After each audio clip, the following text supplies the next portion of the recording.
ഇപ്പൊ ലാലേട്ടൻ സ്ക്രീനിൽ വന്നു കഴിഞ്ഞാൽ വേറൊരു ലുക്ക്, മമ്മൂക്ക വന്നാലും അത് മറ്റൊരു ലുക്ക്. ഈ 1.5 വർഷത്തിനടുക്ക് ആൻഡോ ജോസഫ് ആണ് ഏറ്റവും കൂടുതൽ സ്ട്രഗിൾ ചെയ്തിട്ടുള്ളത്.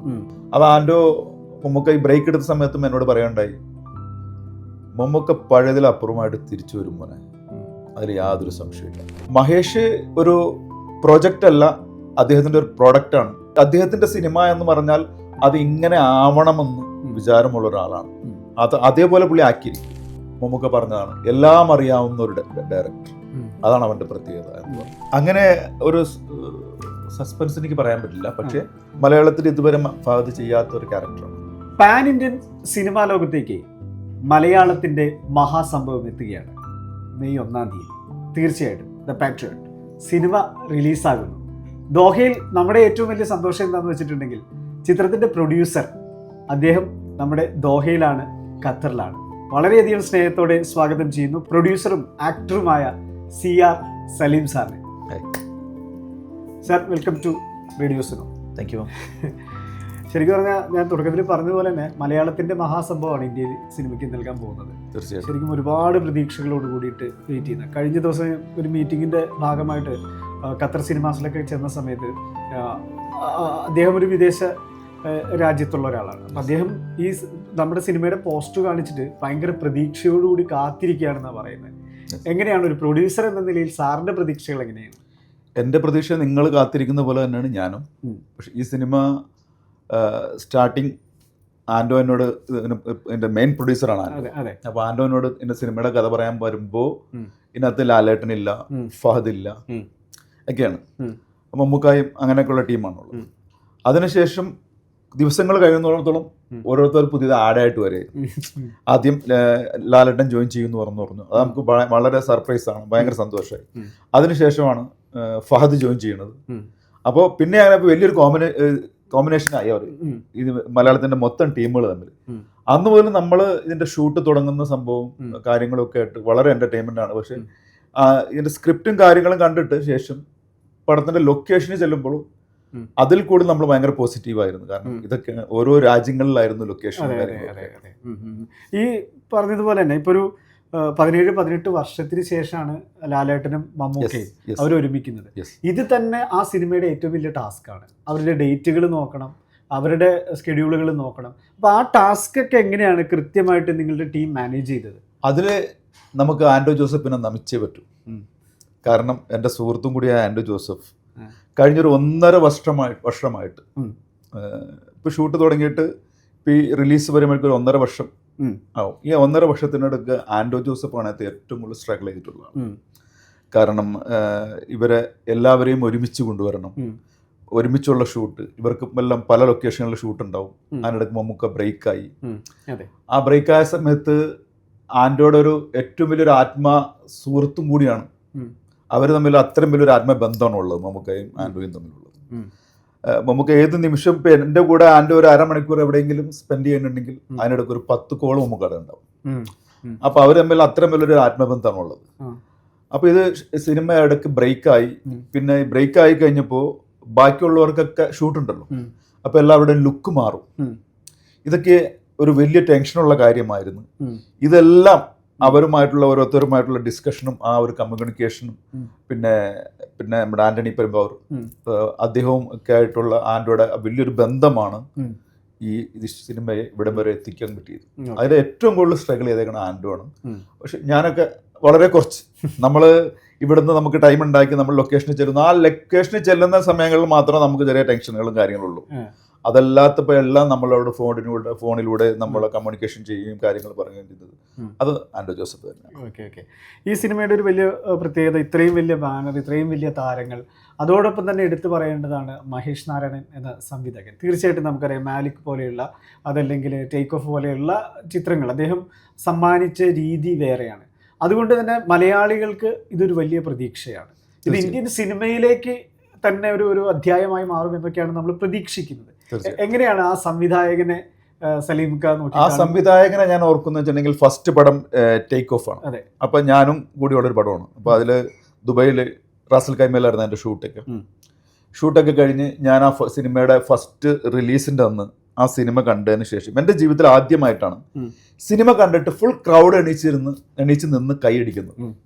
തീർച്ചയായിട്ടും അത് എനിക്ക് ഭയങ്കര ഒരു സർപ്രൈസ് ആയിരുന്നു. കാരണം ഞാൻ ഒരുപാട് സിനിമകൾ കണ്ടിട്ടുണ്ട്, പക്ഷെ സിനിമ കണ്ടതിന് ശേഷം എല്ലാവരും പെട്ടെന്ന് ഇറങ്ങി പോവുക അങ്ങനെയാണ്. പക്ഷെ ടേക്ക് ഓഫ് എന്ന് പറഞ്ഞൊരു സിനിമയുടെ ലാസ്റ്റ് ഘട്ടത്തിൽ എല്ലാവരും എഴുന്നേറ്റ് നിന്ന് കൈയടിക്കുന്നതാണ് ഞാൻ കണ്ടത്.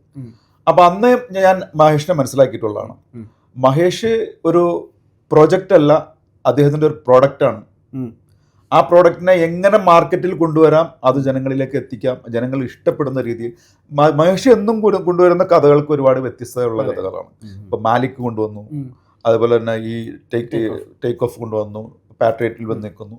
വളരെ വ്യത്യസ്തമായിട്ടുള്ള ഭയങ്കര ഹാർഡ് വർക്ക് ചെയ്യുന്ന അദ്ദേഹത്തിൻ്റെ പ്രോഡക്റ്റ്, അദ്ദേഹത്തിൻ്റെ സിനിമ എന്ന് പറഞ്ഞാൽ അത് ഇങ്ങനെ ആവണമെന്ന് വിചാരമുള്ള ഒരാളാണ്. അതേപോലെ പുള്ളി ആക്കിയിരിക്കും. പുള്ളി ക്യാമറ മാത്രമല്ല, എഡിറ്റിങ്ങിലായാലും ക്യാമറയിലായാലും ഡയറക്ഷനായാലും എല്ലാം വളരെ എക്സ്പീരിയൻസ് പേഴ്സൺ ആണ് മഹേഷ്. അപ്പോൾ ആ എല്ലാ എക്സ്പീരിയൻസും നമുക്ക് ഈ സിനിമയിൽ കാണാൻ പറ്റും. ഇത്രയും സെലിബ്രിറ്റികളുള്ള ഈ സിനിമ ആവുമ്പോൾ മഹേഷിന്റെ ഫുൾ എക്സ്പീരിയൻസ് എല്ലാ വിധത്തിലും. ഇപ്പോൾ ഒരിക്കൽ ഞാനും മമ്മൂക്കയും ആൻഡോയും കൂടി ശ്രീലങ്കയിൽ കാറിലിരുന്ന് ലൊക്കേഷനിലേക്ക് പോകുമ്പോൾ മമ്മൂക്ക പറഞ്ഞതാണ്, എല്ലാം അറിയാവുന്ന ഒരു ഡയറക്ടർ, അതാണ് അവൻ്റെ പ്രത്യേകത എന്ന് പറഞ്ഞു. കാരണം അപ്പോഴാണ് കുറേയൊക്കെ എനിക്ക് മനസ്സിലാവുന്നത്. ഡയറക്ഷൻ്റെ ഭാഗത്തു നിന്നായാലും അത് ഷൂട്ട് ചെയ്ത് കഴിഞ്ഞാൽ അത് എങ്ങനെ എഡിറ്റ് ചെയ്ത് മാറ്റാന്നുള്ളതും ആ സ്പോട്ടിൽ പുള്ളിക്ക് മനസ്സിലായി കഴിഞ്ഞു. അതാണ് പുള്ളിയുടെ ഒരു വലിയൊരു കഴിവ്. ഇതെല്ലാത്തിലും എഡിറ്റിങ്ങിലാണെങ്കിൽ ഇപ്പോഴും ആള് സ്റ്റിൽ ഒന്ന് ഫോൺ വിളിച്ചാൽ പോലും സംസാരിക്കാൻ പറ്റാത്ത അത്തരം ബിസിയിലാണ്. കാരണം ഈ സിനിമയുടെ കാര്യത്തിൽ ആള് ഭ്രാന്ത് പിടിച്ചിരിക്കും. ഇത് എങ്ങനെ എന്തെല്ലാം ചെയ്തല്ല. ഇപ്പോൾ ലാസ്റ്റ് സമയത്ത് ഞാൻ വിളിക്കുമ്പോൾ ഗോവയിലാണ് പുള്ളി. അപ്പോൾ ഓരോ ഡയലോഗിന്റെ കാര്യങ്ങളും എല്ലാം ചെയ്തുകൊണ്ടിരിക്കുകയാണ്. അപ്പം അത്രയും ജനറ്റിക് ആയിട്ടുള്ള അത്രയും പവറുള്ളൊരു ഡയറക്ടറാണ് മഹേഷ് നാരായണൻ. അതോടൊപ്പം തന്നെ ഈ സിനിമയുടെ ലൊക്കേഷനുകൾ തന്നെയാണെങ്കിലും എത്രയോ രാജ്യങ്ങൾ, എത്രയോ നഗരങ്ങൾ, അങ്ങനെയൊക്കെയാണ്. അപ്പം അതിൻ്റെ ഒരു കോർഡിനേഷനൊക്കെ ആരാണ് കൃത്യമായിട്ട് നിർവഹിച്ചത്? അല്ലെങ്കിൽ അത് ഡയറക്ടറെ നിർബന്ധമാണോ ഇന്ന സ്ഥലങ്ങൾ വേണം? കാരണം പ്രൊഡ്യൂസർക്ക് ചോയ്സസ് കൊടുക്കാമല്ലോ, പക്ഷെ അതൊന്നും സംഭവിക്കാതെ ഡയറക്ടറുടെ ചോയ്സാണ് ഓരോ കൺട്രികൾ. അതാണ്. പക്ഷെ ഡയറക്ടർ എന്ത് പറയുന്നു അതിനപ്പുറത്തേക്ക് ചെയ്തു കൊടുക്കുന്ന ഒരാളാണ് ആൻഡ്രു. ഇപ്പോൾ ഡയറക്ടർ ഇപ്പോൾ ഈ സാധനം വേറൊരു പ്രൊഡ്യൂസർക്ക് പറയാം, ഇത് ചീറ്റ് ചെയ്തിട്ട് നമുക്ക് കേരളത്തിൽ ചെയ്തുകൂടെ, അല്ലെങ്കിൽ അവിടെ ചെയ്തുകൂടെ എന്നിപ്പോൾ ചോദിക്കാം. പക്ഷെ അങ്ങനെ ഒന്നും ഇല്ലാതെ ഇപ്പം ലണ്ടനിലായാലും പുറത്ത് ഏത് രാജ്യങ്ങളിലായാലും ശ്രീലങ്കയിലും ഒരുപാട് സ്ഥലങ്ങളിൽ പോയിട്ടുണ്ട്. അപ്പോൾ അവിടെ എല്ലാം ഇവർ രണ്ടുപേരും ഒരു നല്ലൊരു കോമ്പിനേഷൻ ആയിരുന്നാണ് എനിക്ക് തോന്നുന്നത്. കാരണം മഹേഷ് പറയുന്നത് അതേപോലെ മഹേഷിന് ചെയ്തു കൊടുക്കുന്ന ഒരു ആളുമായിരുന്നു ആൻഡ്രു. പിന്നെ ആൻഡ്രു നമുക്ക് ഇങ്ങനെ ചെയ്യാമെന്ന് പറഞ്ഞാൽ അതിൻ്റെ അപ്പുറത്തേക്ക് നമ്മളൊന്നും പറയാറില്ല. കാരണം is experience person is Andrew. അപ്പൊ അങ്ങനെയാണ് ആ സിനിമയുടെ ലൊക്കേഷനുകളായിട്ട്. പ്രിവ്യൂ കണ്ടിരുന്നു. ഇനിയുള്ള ചോദ്യങ്ങൾ ഒന്നും വിട്ടു പറയാൻ പറ്റില്ലാത്ത ചോദ്യങ്ങളൊക്കെ ആയിരിക്കും. ശരിക്കും പറഞ്ഞാൽ ട്രെയിലർ കണ്ടപ്പോൾ തന്നെ നമുക്കറിയാം ലക്ഷക്കണക്കിന് ആളുകൾ അതിൽ ട്രെയിലറിൽ വെച്ചിട്ടുണ്ടെങ്കിൽ ഒരു ആക്ടർ മാത്രമാണെങ്കിലാണ് കുറെ സീൻസ് കാണിക്കാൻ പറ്റുള്ളൂ. അതെ, ഇത് പല സീനിയർ ആക്ടേഴ്സാണ് എല്ലാവരും. അവരുടെ എല്ലാവരുടെയും സീൻസ് ഈ ട്രെയിലറിൽ വരികയും ചെയ്യണം. അപ്പോൾ ട്രെയിലറിന് ഒരു പരിമിതി ഉണ്ട്. എനിക്ക് തോന്നുന്നു കുറേ ട്രൈ ചെയ്തതിന് ശേഷമാണ് ഇങ്ങനെ ഒരു സീക്വൻസ് എല്ലാം കൂട്ടിയിട്ട് മഹേഷ് ഒരു ട്രെയിലർ ഉണ്ടായി. കുറേ മഹേഷ് ട്രെയിലറിന് വേണ്ടി ശ്രമിക്കുന്നു. അത് തന്നെ ഒരു വ്യത്യാസമായിരുന്നു, അല്ലെ? ഒരു ടാസ്ക് ആയിരുന്നു. ഇവരെ ആരെയൊക്കെ എവിടെയൊക്കെ ഉൾപ്പെടുത്തി, പ്രത്യേകിച്ച് ഒരാളുടെ ഇമ്പോർട്ടൻസ് കുറയാൻ പാടില്ല, കൂടാൻ പാടില്ല. അത് ആരാധകരെ ചൊടിപ്പിക്കും. എല്ലാം നോക്കിയിട്ട് ആ ഒരു ട്രെയിലർ. അപ്പോ സാധാരണ ഒരു സിനിമ എന്ന് പറയുമ്പോൾ ചിലപ്പോൾ ഒരു 2 പേരൊക്കെ ആയിരിക്കും മെയിൻ ആക്ടേഴ്സ്. അപ്പൊ അവരുടെ സീക്വൻസിൽ മാത്രം കൊടുത്താൽ ഇതിനകത്ത് വെച്ചാൽ ഒരുപാട് പേരുണ്ട്. അപ്പൊ ഇവരെല്ലാവരുടെയും സീക്വൻസ് ഉൾപ്പെടുത്തി ഒരു ട്രെയിലർ ഉണ്ടാക്കുക എന്ന് പറഞ്ഞാൽ തന്നെ വലിയൊരു ടാസ്ക് ആയിരുന്നു മഹേഷ്. ശരിക്കും പറഞ്ഞാല് ഇപ്പോ മമ്മൂക്ക, ലാലേട്ടൻ, നമുക്കറിയാം അത് നമ്മുടെ 2 കൊമ്പന്മാരിങ്ങനെ അപ്പുറം നിൽക്കുകയാണ്. അതിനുശേഷം വരുന്ന താരങ്ങളുടെ സെലക്ഷൻ അതെങ്ങനെയാണ്? മഹേഷ് തന്നെ നേരെ? അത് മഹേഷ് തന്നെയായിരുന്നു. അതെ അല്ലേ? അതായത് ഇപ്പൊ ചാക്കോച്ചനാണെങ്കിലും ശരി, ഫഹദ് ആണെങ്കിലും ശരി. ചാക്കോച്ചനൊക്കെ ആദ്യമേ മഹേഷ് ഫിക്സ് ചെയ്താണ്. പിന്നെ ഇടയ്ക്ക് വന്നപ്പോഴാണ് ഫഹദ് ഇൻവോൾവ് ആവുന്നത്, ലാൽ സാർ ഇൻവോൾവ് ആവുന്നത്, മമ്മൂക്കയും ആണ് ഫസ്റ്റ്. ഓക്കെ. ഏതെങ്കിലുമൊക്കെ ഒരു സമയത്ത് ദുൽഖറും പ്രണവും ഒക്കെ ഈ സിനിമയുടെ ഭാഗമാകണം എന്നുള്ള ചിന്തയോ ചർച്ചയോ ഒക്കെ ഉണ്ടായിരുന്നോ? അങ്ങനെ ഉണ്ടായിരുന്നില്ല. മമ്മൂക്കയുടെ വീട്ടിൽ പല സീക്വൻസും മഹേഷ് കൊണ്ട് കാണിച്ചപ്പോൾ മഹേഷിനോട് ദുൽഖർ പറഞ്ഞതായിട്ട് കേട്ടു, എന്നെ വെച്ച എന്നാണ് ഇങ്ങനെ ഒരു സിനിമ എടുക്കുക എന്ന് ചോദിക്കുന്നു. കാരണം ആ സിനിമയുടെ സീക്വൻസ് അത്രയും മനോഹരമായിരുന്നു എന്നാണ് ആന്റോ എന്നോട് പറഞ്ഞത്. അങ്ങനെ ഒരു ചർച്ച നടന്നിട്ടുണ്ട്. അങ്ങനെ ഒരു ചർച്ച നടന്നിട്ടുണ്ട്. ഒരു പക്ഷേ മഹേഷിന്റെ അടുത്ത പടം, ഈ ആന്റോ ജോസഫ് പ്രൊഡ്യൂസ് ചെയ്യുന്ന പടം ദുൽഖർ സൽമാൻ ആവാനുള്ള എല്ലാ ചാൻസും ഉണ്ട്. ഓക്കെ, എക്സ്ക്ലൂസീവ് ആണ്, ടൈറ്റിലാണ്. സിനിമ 3 മണിക്കൂറോളം ദൈർഘ്യം ഉണ്ടെന്നാണ് മനസ്സിലാക്കാൻ സാധിച്ചത്. ആ 3 മണിക്കൂറും പ്രേക്ഷകനെ പിടിച്ചിരുത്തുന്ന തരത്തിൽ തന്നെ ആയിരിക്കും ഓരോ നിമിഷം. തീർച്ചയായിട്ടും. കാരണം മമ്മൂക്കാടെ സീക്വൻസ് ആയാലും ലാലേട്ടൻ്റെ സീക്വൻസ്, അങ്ങനെ മാറി മാറി സീക്വൻസ് പോകുമ്പോൾ നമ്മളെപ്പോഴും ഇങ്ങനെ സർപ്രൈസോട് നോക്കിയിരിക്കും, ഇനി എന്താ സംഭവിക്കാൻ പോണേ എന്നുള്ളതിൽ നോക്കിയിരിക്കുന്ന ഒരു രീതിയിലാണ് സിനിമ പോകുന്നത്. അത് ഓരോരുത്തരും ഒന്നിനൊന്ന് മെച്ചമായിട്ടാണ് ചെയ്തിരിക്കുന്നത്. കാരണം അവരുടെ അഭിനയമാണെങ്കിലും ശരി, ഇപ്പോൾ ലാൽ സാറിൻ്റെ കൂടെയും അല്ലെങ്കിൽ മമ്മൂക്കയുടെ കൂടെയൊക്കെ ഇങ്ങനെ നിന്നിട്ട് ഫാദും കാര്യങ്ങളൊക്കെയാണ് അഭിനയിക്കണമെങ്കിൽ അവർ കുറേ ജൂനിയർ ആണല്ലോ. അപ്പോൾ സീനിയേഴ്സിൻ്റെ കൂടെ അഭിനയിക്കുമ്പോൾ അവർക്ക് വരേണ്ട മാറ്റങ്ങളൊക്കെ അവർ കംപ്ലീറ്റ് കവർ ചെയ്തുകൊണ്ടാണ് ചെയ്യുന്നത് എന്നുള്ള എനിക്ക് ഷൂട്ട് കാണുമ്പോൾ നമുക്ക് മനസ്സിലാക്കാനായിട്ട് സാധിക്കുന്നത്. അതോടൊപ്പം തന്നെ ഈ സിനിമ വലിയ ചർച്ചയാവും. നമ്മൾ നേരത്തെ പറഞ്ഞ പോലെ ഇന്ത്യയിൽ ഒട്ടാകെ ഒരു ചർച്ചയാകാൻ പോകുന്ന ഒരു സിനിമയാണ്. ഇപ്പോൾ ഒരു പക്ഷേ സലീം സാറിൻ്റെ ആദ്യത്തെ ഇൻ്റർവ്യൂ ആയിരിക്കാം ഇത്, അല്ലേ? ഈ സിനിമ ഷൂട്ട് തുടങ്ങുന്ന സമയത്തൊക്കെ ഇൻ്റർവ്യൂ ഉണ്ടായിട്ടുണ്ട്. പക്ഷേ ഇപ്പോൾ സിനിമ റിലീസിനോട് അടുത്ത് വരുമ്പോൾ ഓക്കെ. ഈ സിനിമയുടെ പ്രിവ്യൂ കണ്ടു കഴിഞ്ഞപ്പോൾ as a producer Lalettan or Mammookka? അത് വല്ലാത്തൊരു ചോദ്യമാണ്. ഇവർ രണ്ടുപേരും ഈ സിനിമയിൽ കണ്ടു കഴിഞ്ഞാൽ എന്താ പറയുക, ഒരു തലത്തൊരു ടൈഗർ നിൽക്കുമ്പോൾ ഇപ്പുറത്തൊരു ലയൺ നിൽക്കുന്ന പോലെയുള്ള ആ ഒരു രീതിയാണ് ഇവർക്ക് രണ്ടുപേരും. നമുക്കൊന്നും പറയാൻ പറ്റാത്തില്ല. കാരണം അതേ രീതിയിൽ ഇപ്പോൾ ലാലേട്ടൻ സ്ക്രീനിൽ വന്നു കഴിഞ്ഞാൽ വേറൊരു ലുക്ക്, മമ്മൂക്ക വന്നാലും അത് മറ്റൊരു ലുക്ക്. അപ്പോൾ ഇവർ രണ്ടുപേരും രണ്ട് കഥാപാത്രങ്ങളാണ്. അപ്പോൾ ഒന്നിനൊന്ന് മെച്ചം തന്നെയാണ് നമുക്ക് പറയാൻ പറ്റുള്ളൂ. സലീം സാർ ഈ സിനിമയിൽ ഒരു വേഷം ചെയ്തിട്ടുണ്ടെന്ന് അറിഞ്ഞു. ഞാൻ ചെറിയ വേഷം ചെയ്തു. എത്രത്തോളം വ്യാപ്തിയുണ്ട്? വ്യാപ്തി വെച്ചാൽ ഞാൻ മഹേഷുമായിട്ട് സംസാരിക്കുമ്പോൾ ഞാൻ മഹേഷിനോട് പറഞ്ഞു, ഞാൻ ഇതിനകത്തൊരു, അപ്പോൾ ആൻഡോയും ഉണ്ട്, നിങ്ങളൊരു സീൻ ചെയ്യുമെന്ന് പറഞ്ഞു. അത് കഴിഞ്ഞിട്ട് കുറച്ച് ദിവസം കഴിഞ്ഞപ്പോൾ മഹേഷ് എനിക്ക് വാട്സപ്പിൽ ഇട്ട് തന്നു, ഇതാണ് നിങ്ങളുടെ സീൻ, ഒരു മിലിറ്ററി. അപ്പോൾ ആ സീൻ ഞാൻ ചെയ്യാൻ തീരുമാനിച്ചു. അപ്പോൾ എൻ്റെ മുമ്പിൽ വന്ന് നിൽക്കുന്നത് മലയാളത്തിൻ്റെ 3 പ്രഗത്ഭരായ നടന്മാരാണ്. ഒന്ന് മമ്മൂക്ക, ഒന്ന് ലാലേട്ടൻ, അതിനിടയിൽ ചാക്കോച്ചൻ. നേരിട്ട് പരിചയവും കാര്യങ്ങളും എല്ലാവരുമായിട്ടുണ്ടെങ്കിലും നമ്മൾ ക്യാമറക്ക് മുമ്പിൽ അല്ലെങ്കിൽ അവരോടൊപ്പം അഭിനയിക്കാൻ ചെല്ലുന്നത് ജീവിതത്തിൽ ഒരു വല്ലാത്തൊരു ആഗ്രഹമായി പോയി എന്ന് എനിക്ക് അപ്പോൾ തോന്നിയത്. ആഗ്രഹമായി പോയി. കാരണം ഇത്രയും ഞാൻ ആഗ്രഹിച്ചിരുന്നില്ല.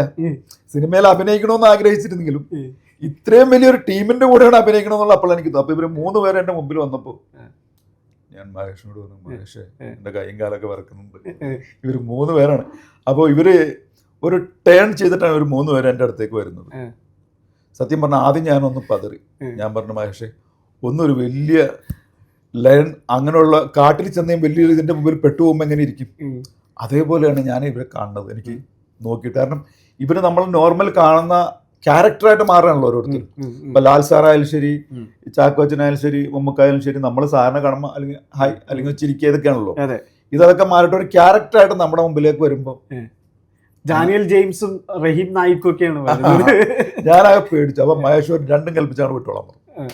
അങ്ങനെയാണ് ആ സീൻസ് ചെയ്തത്. അത് കഴിഞ്ഞിട്ട് ഞാൻ മഹേഷിനോട് ചോദിച്ചു, മഹേഷ് ഇത് എങ്ങനെയുണ്ട്, ശരിയായോ? ശരിയായില്ലെങ്കിൽ ഞാൻ സമ്മതിക്കുമെന്ന് നിങ്ങൾക്ക് തോന്നുന്നുണ്ടോ? പ്രൊഡ്യൂസറൊക്കെ വേറെ, എന്തായാലും വേറെ. നിങ്ങൾ ചെയ്ത സാധനം ശരിയായില്ലെങ്കിൽ ഞാൻ സമ്മതിക്കുമെന്ന് നിങ്ങൾക്ക് തോന്നുന്നുണ്ടോ? അപ്പോഴാണ് എനിക്കൊരു സമാധാനമായത്. ഓക്കെ, ശരിക്കും പറഞ്ഞാൽ ഇനി വളരെ പേഴ്സണൽ ആയിട്ടുള്ള 1-2 കാര്യങ്ങൾ കൂടി ഉണ്ട്. സാറിപ്പോൾ ഭാസ്കർ ദ റാസ്കൽ മുതൽ പ്രൊഡ്യൂസിങ് സിനിമ പ്രൊഡക്ഷനിലുണ്ട്, അല്ലെങ്കിൽ നിർമ്മാതാവ് എന്ന റോളിലുണ്ട്. എന്തുകൊണ്ടാണ് ഇത്രയും വൈകിയത്? അഭിനയിക്കണതിനെ കുറിച്ചൊക്കെ ചിന്തിക്കാതിരുന്നത്? കാരണം കാശ് കൊണ്ടിരിക്കാൻ സ്വന്തം അഭിനയിക്കാമല്ലോ. ഞാൻ നേരത്തെ കാലങ്ങളിൽ അഭിനയിക്കണമെന്ന് ചിന്തിച്ചിട്ടുണ്ടായിരുന്നു. അപ്പോൾ അന്നത്തെ സാഹചര്യവും കാര്യങ്ങളൊന്നും ആയിട്ട് നമുക്കൊരു അവൈലബിലിറ്റി ഒന്നും ഉണ്ടായിരുന്നില്ല. അതിനുശേഷം നമ്മൾ ഇങ്ങോട്ട് വന്നു. ഇങ്ങോട്ട് വന്നപ്പോൾ വലിയൊരു ഗ്യാപ്പായി. അപ്പോൾ ഞാൻ വിചാരിച്ചു, ഞാനല്ല അഭിനയിക്കേണ്ടത്, എൻ്റെ മക്കളാണ് അഭിനയിക്കേണ്ടതെന്ന് വിചാരിച്ചു. എൻ്റെ മൂത്ത മകൻ ഒരു മമ്മൂക്കാടൊപ്പം ഒരു സിനിമയിൽ ഫസ്റ്റ് അവൻ ജോയിൻ ചെയ്യണം. അവൻ്റെ ഫസ്റ്റ് സിനിമ മമ്മൂക്കാടെ ഒരു പടമാണ്. അതിനകത്ത് വലിയ റോൾ അവൻ ചെയ്തു. അതിനുശേഷം അവൻ കുറേ പടങ്ങൾ ചെയ്തു. അപ്പം ഞാൻ വിചാരിച്ചു അവനാണ്, അത് അവൻ അഭിനയിക്കുക. കുറച്ച് കഴിഞ്ഞപ്പോൾ അവൻ സിനിമയൊക്കെ മതിയാക്കി UK പോയി സെറ്റിലായി. അപ്പോൾ ഞാൻ എൻ്റെ ഏറ്റവും ഇളയ മകനെ പ്രപ്പോസൽ ചെയ്തു, നീ അഭിനയിക്കും ഇനി എന്ന് പറഞ്ഞു. അപ്പോൾ അവൻ 1-2 ഷോർട്ട് ഫിലിമൊക്കെ ചെയ്തപ്പോൾ അവന് താല്പര്യമില്ലെന്ന് പറഞ്ഞു. അപ്പം ഞാൻ വിചാരിച്ചു ഇനി ചെറിയൊരു ഗ്യാപ്പേ ഉള്ളൂ, എനിക്ക് ചെറിയൊരു ടൈമേ ഉള്ളൂ. ഇനിയിപ്പോൾ ഇവരാരും ഇൻട്രസ്റ്റഡ് അല്ലെങ്കിൽ എന്തുകൊണ്ട് വൈ, ഞാൻ തന്നെ ചെയ്യാമെന്ന്. കുടുംബത്തിലൊരു സിനിമാകാരൻ നിർബന്ധ. നമ്മൾ സിനിമയെ അങ്ങനെ ഇഷ്ടപ്പെടുന്നു, നമ്മൾ ഈ സിനിമ കാണാൻ പോകുന്ന കാലം മുതൽ മമ്മൂക്കായി മോഹൻലാലും അങ്ങനെയൊക്കെയുള്ള ആ ഒരു ഇതിലുള്ള നമ്മൾ സിനിമ കാണാൻ തുടങ്ങും. അപ്പം അതിൽ സിനിമയെ അങ്ങനെ ഇഷ്ടപ്പെടുന്നതുകൊണ്ടാണ് ഞാൻ തന്നെ ചെയ്യാമെന്ന് വിചാരിച്ച് ഞാൻ സിനിമ ചെയ്തു. ഇനിയുള്ളൊരു കാര്യം, എനിക്ക് തോന്നുന്നു ഫഹദ് ചെയ്യുന്ന കഥാപാത്രത്തിന്റെ പേര് ശക്തി സുന്ദരം അല്ലേ? ഓക്കെ. വളരെ നിഗൂഢതകളൊക്കെ ഒളിപ്പിച്ചൊരു ക്യാരക്ടറായിട്ട് ഫഹദിനെ ഇപ്പോൾ നമ്മൾ മമ്മൂക്ക മോഹൻലാൽ എല്ലാം പറഞ്ഞു വരുമ്പോൾ തന്നെ ശക്തി സുന്ദരം എന്താണ് ആ സിനിമയിൽ ഒളിപ്പിക്കുന്നത്, എന്തെങ്കിലും പറയാൻ പറ്റുമോ? അങ്ങനെ ഒരു സസ്പെൻസ് എനിക്ക് പറയാൻ പറ്റില്ല. പക്ഷേ ഫഹദിന്റെ ക്യാരക്ടർ ഇതുവരെ ഫഹദ് മലയാളത്തിൽ ചെയ്യാത്ത, മലയാളത്തിൽ എപ്പോഴും ഫഹദ് ഹീറോ ഒക്കെ ആയിട്ടാണല്ലോ കൂടുതൽ സിനിമയിൽ വന്നേക്കുന്നത്. മലയാളത്തിൽ ഇതുവരെ ഫഹദ് ചെയ്യാത്ത ഒരു ക്യാരക്ടറാണ് ഫഹദിൻ്റെ. അത് ഫഹദിൻ്റെ പ്രകടനങ്ങളും ആ രീതിയിലാണ് സിനിമയിൽ. ഫഹദിനെ പിടിച്ചാൽ കിട്ടാത്ത രീതിയിലുള്ള ഒരു പ്രകടനമാണ് ഈ ഷൂട്ട് കാണുമ്പോഴൊക്കെ ഇത് കാണുമ്പോഴൊക്കെ എനിക്ക് മനസ്സിലായിട്ടുള്ളത്. കാരണം അങ്ങനൊരു ക്യാരക്ടർ ഫഹദ് ചെയ്യുന്നത് കൊണ്ട് ആരാണ് ഈ സിനിമയിൽ ഫഹദിൻ്റെ ഒപ്പം അഭിനയിക്കുന്ന ആളുകൾ, അപ്പോൾ അവരോടൊപ്പം നിൽക്കണം ഫഹദിന്. അപ്പോൾ അതുകൊണ്ട് തന്നെ ഫഹദിൻ്റെ ഇതുവരെ ചെയ്തതിൽ ഏറ്റവും വ്യത്യസ്തവും ഏറ്റവും മികച്ചവുമായിട്ടുള്ള ഒരു ക്യാരക്ടറാണ് ഇതിനകത്ത് ഫഹദ് ചെയ്തതെന്ന് എനിക്ക് തോന്നിയത്. ഓക്കെ. അതോടൊപ്പം തന്നെ ഈ സിനിമയുടെ 2 മേഖലകൾ നമ്മൾ എടുത്തു പറയേണ്ടതാണ്. ഒന്ന് ഫൈറ്റ്. ട്രെയിലർ കാണുമ്പോൾ തന്നെ ആ ഫൈറ്റ് എത്രത്തോളം സന്നാഹങ്ങളോട് കൂടിയിട്ടാണ് ചെയ്തിട്ടുള്ളതെന്ന് മനസ്സിലായി. അതിനെക്കുറിച്ച് കൂടി ഒന്ന് മെൻഷൻ ചെയ്തു. ഫൈറ്റൊക്കെ ദിവസങ്ങളോളം എടുത്തിട്ടാണ് ഫൈറ്റുകൾ. അതിൽ ഇന്ത്യയിൽ തന്നെ ഏറ്റവും മികച്ച ഫൈറ്റ് മാസ്റ്റേഴ്സ് എന്നാണ് ഇതിനകത്ത് ഉണ്ടായിരുന്നത്. ദിവസങ്ങളോളം ചെയ്തിട്ടാണ് ഫൈറ്റുകളെല്ലാം ചെയ്തിരിക്കുന്നത്. ഏറ്റവും ഈ കൂടുതൽ സിനിമയ്ക്ക് എക്സ്പെൻസ് ആയിട്ടുള്ളത് ഇങ്ങനെയുള്ള സീക്വൻസ് ചെയ്യാൻ വേണ്ടിയിട്ടാണ്. കാരണം അതിന് ടൈം എടുക്കുകയും അത്രയും മനോഹരമായിട്ട് തന്നെയാണ് അത് ചെയ്തിരിക്കുന്നത് എനിക്ക് തോന്നിയിരിക്കുന്നത്. അതോടൊപ്പം തന്നെ സുഷിൻ ശ്യാം മ്യൂസിക് ആ മേഖല ഇപ്പോൾ ചിത്രത്തിൻ്റെ പ്രൊമോഷൻ പ്രോഗ്രാമുകളും വീഡിയോസൊക്കെ കാണുമ്പോൾ സുഷിൻ്റെ സാന്നിധ്യമൊക്കെ അതിലുണ്ട്. ഈ സിനിമയെ മ്യൂസിക് എത്രത്തോളം ബാധിച്ചു, സഹായിച്ചു? അത് മഹേഷിൻ്റെ സെലക്ഷനാണ്. പുള്ളി ഒരു ഇതിൻ്റെ ഷൂട്ട് തുടങ്ങുന്നതിന് മുമ്പ് തന്നെ പുള്ളി പ്ലാൻ ചെയ്യണം ഇന്ന ആളായിരിക്കണം മ്യൂസിക് എന്നുള്ളത്. അപ്പോൾ പുള്ളിയുടെ ഓൾമോസ്റ്റ് പല പടങ്ങളും നമ്മൾ കണ്ടിട്ടുള്ളതാണല്ലോ. അപ്പോൾ നമ്മളോട് പറയുമ്പോൾ നമ്മളും അത് ഇൻട്രസ്റ്റഡ് ആയിരുന്നു. അത് നമ്മളെ എഗ്രി ചെയ്യും. അങ്ങനെ ഒരു മ്യൂസിക് ഡയറക്ടർ വന്നതിൻ്റെ പേരിൽ ഒരുപാട് കാര്യങ്ങൾ ഓരോ ആർട്ടിസ്റ്റിനെ കാണിക്കുമ്പോഴും അല്ലെങ്കിൽ ഓരോ ആർട്ടിസ്റ്റിൻ്റെ ഭാഗങ്ങൾ വരുമ്പോഴും അല്ലെങ്കിൽ ഓരോ സീക്വൻസ് വരുമ്പോഴും അദ്ദേഹത്തിൻ്റെ പ്രത്യേകതകൾ നമുക്ക് ഇതിനകത്ത് മനസ്സിലാവും. അപ്പോൾ സുഷിൻ്റെ വലിയൊരു കൈയുണ്ട്. ഓക്കെ. ഇനിയൊരു കാര്യമാണ്, ഇപ്പോൾ as a producer, as A co actor, ഇതെല്ലാം മാറ്റി വെച്ചിട്ട് ഈ മമ്മൂക്കയുടെയും ലാലേട്ടൻ്റെയും കൂടെ ഇപ്പോൾ സലീം സാർ ഇരുന്ന് സംസാരിക്കുന്ന സമയത്തുള്ളൊരു ഫീൽ എന്താണ്? അവരെങ്ങനെയാണ്, അവരുടെ ഒരു വളരെ പേഴ്സണലായിട്ടുള്ള വ്യക്തിപരമായിട്ടുള്ള കാര്യങ്ങൾ കൂടി അറിയാൻ നമുക്കൊരു ആഗ്രഹമുണ്ട്. മലയാളിയുടെ ഒരു കൗതുകമാണ് ഇവർ രണ്ടുപേരും കൂടി. ലാലേട്ടൻ്റെ കൂടെ പോയിരിക്കുമ്പോൾ നമുക്ക് തോന്നും ഇദ്ദേഹമായിട്ട് ഒരുപാട് വർഷത്തെ പരിചയമുള്ള ഒരു ഫ്രണ്ടാണെന്ന് തോന്നും. അല്ലെങ്കിൽ ഒരു മോനെ എന്നുള്ള രീതിയും വിളിയും കാര്യങ്ങളും സംസാരവും ഒക്കെ നമ്മൾ അദ്ദേഹമായിട്ട് ഒരുപാട് വർഷത്തെ പരിചയമുള്ള മാതിരി തോന്നും. പക്ഷെ മമ്മൂക്കായായിട്ട് വലിയൊരു പരിചയം ഉണ്ടെങ്കിലും ആ ഒരു ഗ്യാപ്പ് ഉണ്ടാവും എപ്പോഴും. ഓരോ സംസാരത്തിലും എടുക്കുന്നതിന് നമുക്ക് അവിടെ ഒരു ഗ്യാപ്പ് ഉണ്ട്. പക്ഷെ പുള്ളി ഉള്ളിൽ നമ്മളെ കാണുന്നുണ്ടാവും, മനസ്സിലാക്കുന്നുണ്ടാവും, നിൽക്കുന്നുണ്ട്. പക്ഷെ ഒരു ഗ്യാപ്പ് ഉണ്ട്. നമ്മളും ഒരു ഗ്യാപ്പ് ഇടും, പുള്ളി ഒരു ഗ്യാപ്പ് ഇടും. അപ്പൊ അത്തരത്തിൽ നിൽക്കാറുള്ളൂ. പക്ഷെ ലാലേട്ടൻ എന്ന് പറയുമ്പോൾ ആ ഗ്യാപ്പ് അങ്ങനെ കാണാറില്ല. പുള്ളി കുറേം കൂടി നമ്മൾ ഒരുപാട് പരിചയമുള്ള ഒരു ഫ്രണ്ട് സംസാരിക്കുന്ന പോലെ. പക്ഷെ സംസാരിച്ച് തുടങ്ങിയാൽ മമ്മൂക്കായും അങ്ങോട്ട് കാര്യങ്ങൾ സംസാരിക്കും. പക്ഷെ ഇരിക്കുമ്പോഴും അങ്ങനെ എടുക്കുമ്പോഴും പെട്ടെന്നുള്ള ഒരു ആക്സിഡന്റിൽ കാണുമ്പോഴൊക്കെ ഒരു ഗ്യാപ്പ് എപ്പോഴും ഉണ്ടാവും. ഇപ്പോൾ മമ്മൂക്ക എന്ന് പറയുമ്പോൾ ഇതിനകത്ത് ഒരു ബ്രേക്ക് ഉണ്ടായി മമ്മൂക്ക. ആ ബ്രേക്കിന് ശേഷം മമ്മൂക്ക വന്ന് ഉടനെ തന്നെ ഈ സിനിമയിൽ ജോയിൻ ചെയ്തു.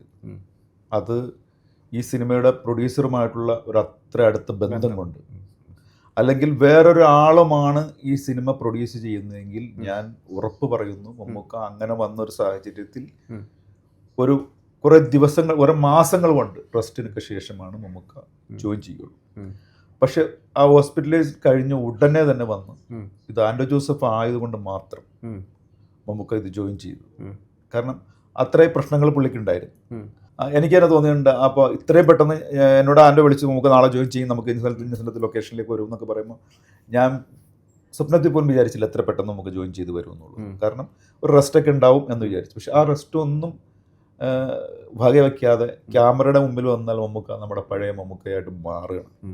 അത് ആൻഡ്രോ മമ്മൂക്ക ഈ ബ്രേക്ക് എടുത്ത സമയത്തും എന്നോട് പറയണ്ടായി, മമ്മൂക്ക പഴയതിലപ്പുറമായിട്ട് തിരിച്ചു വരും മോനെ, അതിൽ യാതൊരു സംശയമില്ല.